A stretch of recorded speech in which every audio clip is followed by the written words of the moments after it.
Hello বন্ধুরা, তোমরা দেখছো ইসলাম ধর্মের সবচেয়ে পবিত্র স্থান মক্কা। মক্কা হলো একটি মুসলিম ধর্মের পবিত্র স্থান।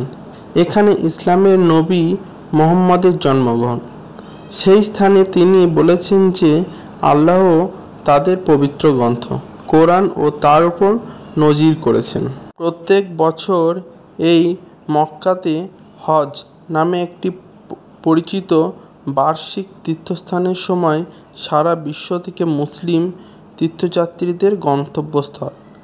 আজ কোনো অমুসলিমকে মক্কায় প্রবেশের অনুমতি দেওয়া হয়নি। মক্কা হলো দক্ষিণ পশ্চিম সৌদি আরবের হেজাজ অঞ্চলে অবস্থিত একটি শহর। লোহিত সাগরের উপকূলরেখা ও জেদ্দা শহর মক্কার ঠিক পশ্চিমে অবস্থিত। সৌদি আরবের রাজধানী রিয়াদ মক্কা থেকে 550 মাইল উত্তর পূর্বে অবস্থিত।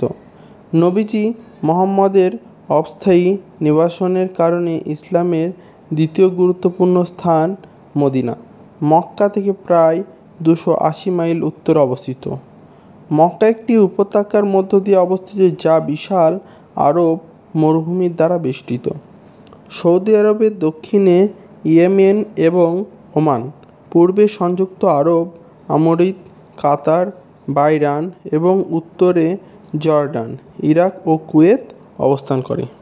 বিভিন্ন পণ্ডিতদের মতে মুসলিমদের দ্বারা সম্মানিত কালো পাথরটি ইসলাম পূর্ব যুগেও পৌত্তলিকদের দ্বারা সম্মানিত ছিল।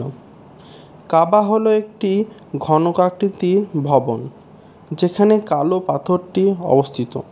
মুসলমানরা বিশ্বাস করে যে আদম ও হাওয়াকে মন্দির নির্মাণের জায়গাটি নির্দেশ করার জন্য আল্লাহ স্বর্গ থেকে কালো পাথরটি নজির করেছিল।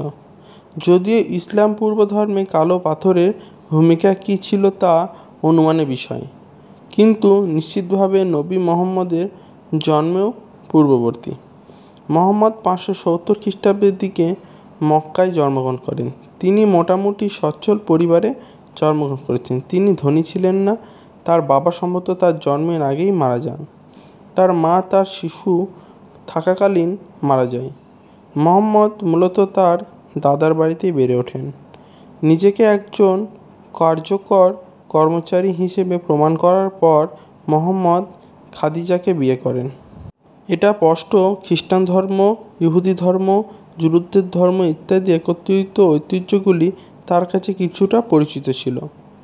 ইসলামিক গ্রন্থকারগুলি আমাদের কাছে সেরকম পরিচিত নয়, তাও তিনি উপবাসের মাধ্যমে সময় কাটাতেন। বন্ধুরা, তোমরা কে কতটা মক্কাকে ভালোবাসো কমেন্টে বলো।